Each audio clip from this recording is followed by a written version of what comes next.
My very first experience with Outfest was as an audience member, and I was picking up a package of tickets, and right behind me in line is Rob Epstein, the director of The Times of Harvey Milk. This is half a decade before I'll ever even think of making a movie on the man, but this guy was my hero, so I turn around and I just start gushing about how much I love him and love his films, and I think he just looked at me like I was mad. Outfest accepted my films when I was still trying to find my own voice. And Outfest said, hey, there's a home for work like that. There's a home for young, gay filmmakers who are trying to find themselves, and we're gonna share your work and we're gonna celebrate it. This was probably 10 years ago, I think back in the year 2000, and it was such great encouragement.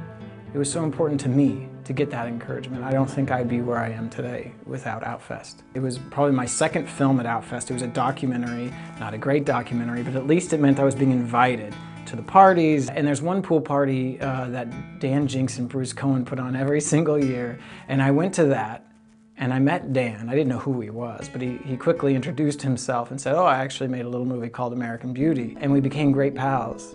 And that ended up paying huge dividends, because a few years later, when he read in Variety that I had this screenplay about Harvey Milk, he called me up to congratulate me, and I said, Dan, thank you, but I don't have a producer. Do you have any interest in producing this film? And the rest is history.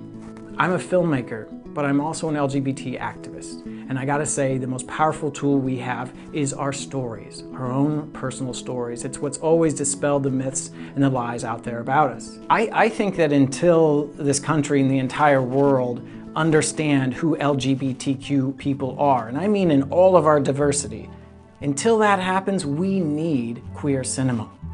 That means we need Outfest to continue to support and encourage LGBTQ filmmakers. Happy 30th anniversary, Outfest.